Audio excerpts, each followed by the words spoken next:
Events triggered by the French Revolution of 1789 had far-reaching consequences and affected both people and political alliances in Europe. What started as a national French uprising spilled over into neighboring countries in a few years' time, with Napoleon making sure Europe would become the theatre of wars and political turmoil. A woman whose life would be shaped by such events was a Sicilian princess called Amélie de Bourbon. The sequence of events that led to her becoming the last queen of the French was absolutely incredible. She was born on the 26th of April 1782 at the royal palace of Caserta near Naples, 7 years before the French Revolution of 1789. Her father was Ferdinand I of the Two Sicilies, and her mother was Maria Carolina of Austria, the daughter of Maria Theresa and the sister of Queen Marie Antoinette of France, who was 27 years old at the time. The two sisters, Marie Antoinette and Maria Carolina, arranged for their children, Louis-Joseph Dauphin of France and Marie-Amélie, to be engaged in the hope that later they could be married and strengthen their respective monarchies. Tragically, Louis-Joseph died in June 1789, exactly when his parents Louis XVI of France and Marie Antoinette were facing significant political problems that would develop into a revolution in a few weeks' time. Marie-Amélie's childhood was marked by events that would take by surprise her parents, who were ruling over the kingdoms of Naples and Sicily. The French Revolution was an wake-up call for Marie-Amélie's parents too. When Marie Antoinette and Louis XVI perished on the scaffold, Maria Carolina acted to shield her kingdoms from revolutionary sentiments. However, her actions to stop that from happening proved futile. Marie-Amélie and her parents were living in a climate of fear and stress, fearing that anyone could try and hurt them.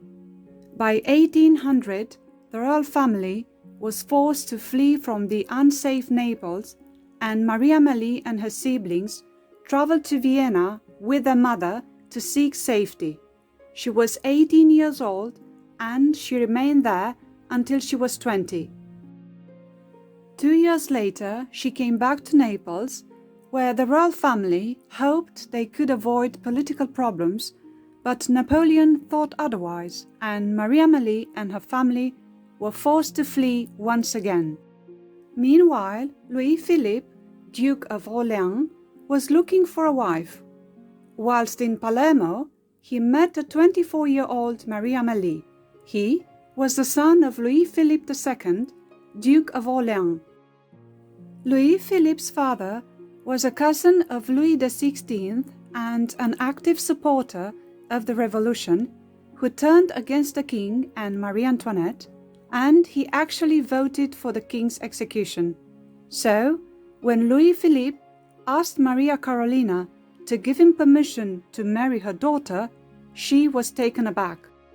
There he was, the son of the man who voted for the execution of Louis XVI, a controversial political gesture that contributed to the death of Maria Carolina's sister, Queen Marie Antoinette. Marie-Amélie's mother thought long and hard about it, and she eventually agreed when her future son-in-law reassured her that he felt deeply for Marie-Amélie and wanted to change things that affected Marie-Amélie's family by pleading for reconciliation.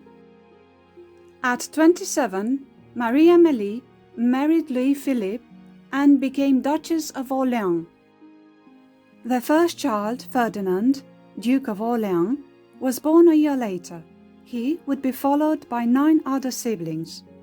The couple lived in Palermo for 5 years until they went to France, when Marie-Amélie's husband joined Louis XVIII after he regained the French throne.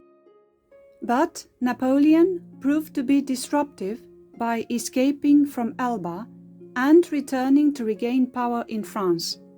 As a result, Marie-Amélie and her husband had to flee. The couple returned to France 2 years later, and they settled at the Palais Royal.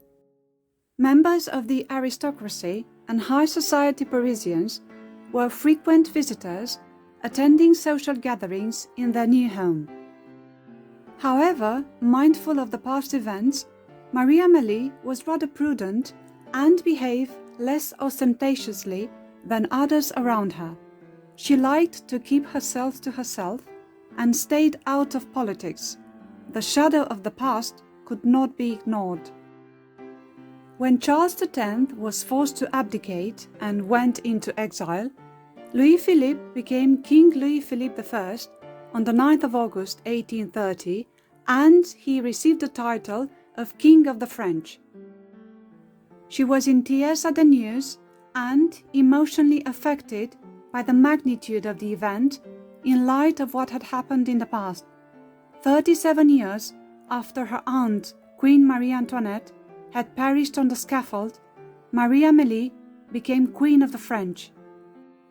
By the time she became queen, she was 48 years old and she had had many children. Marie-Amélie was devoted to her family life, actively educating her children and getting involved in charitable activities. The royal couple chose a different way of life with emphasis on a simple style of monarchy and more in tune with the French people. Marie-Amélie was equally fulfilling her duties as a queen and as a mother. In 1842, tragedy struck when the couple lost their son, Prince Ferdinand Philippe of Orléans, in a tragic accident. He was the heir to the royal throne, and his parents were devastated.